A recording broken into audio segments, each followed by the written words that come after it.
Well, good afternoon, ladies and gentlemen.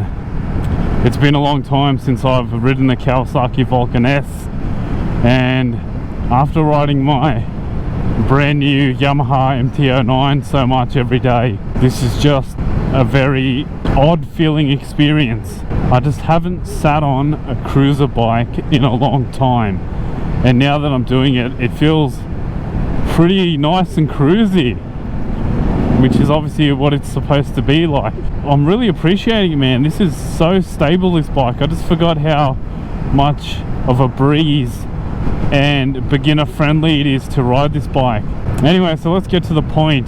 The reason you guys have clicked on this video is because in this video I'm going to make a quick change to this motorcycle which will boost its horsepower by about 14 to 15. So if you're from a country like Australia, there's a thing called LAMS. What LAMS stands for is Learner Approved Motorcycle Scheme, which basically means that the power is restricted. There's a component in this bike which restricts the outputted power at any given rev range. Not just that, but there's also a bolt in this bike that prevents you from unleashing the throttle full blast. So the throttle is limited as well. So what that means is, in Australia, you've only got 47 horsepower on this bike when it's meant to give you 61 horsepower. So right now I haven't done that modification. I'm going to be doing that later in the day, and right now I'm just riding it and giving you guys a glimpse into what I'm dealing with when it's a LAMS version.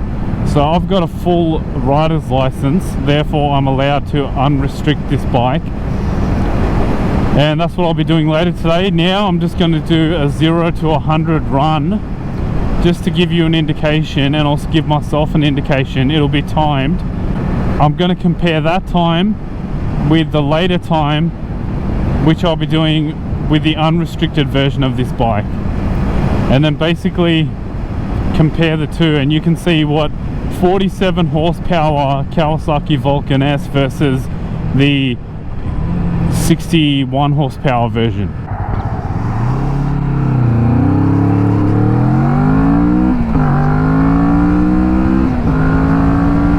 Let's try another one.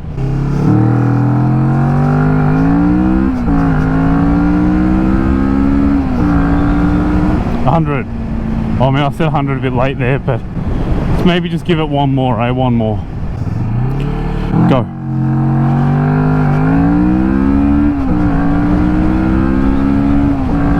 100. Anyway, so let's just head back to the garage and I'll show you guys how to unrestrict this bike, and then later we'll take it for those 0 to 100 kilometers an hour or 0 to 60 miles per hour acceleration runs.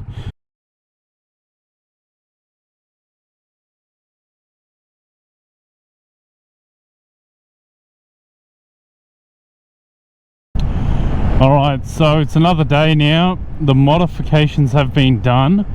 I'm going to do a few 0 to 100 kilometer an hour runs and basically compare the video footage from this run to the previous run before the mods were done to this bike. And then basically once we compare, we can compare the time that it takes to go from 0 to 100 kilometers an hour, and once we've done that, we'll get a fairly accurate indication. Already, this is the first trial.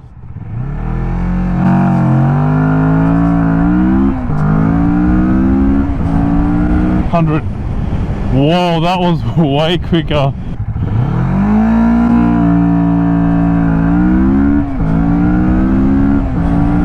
100.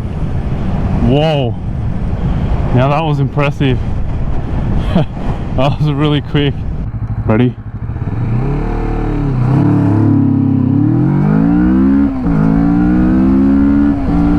Done.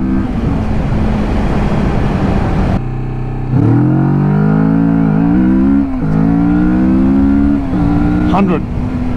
I think that was way better.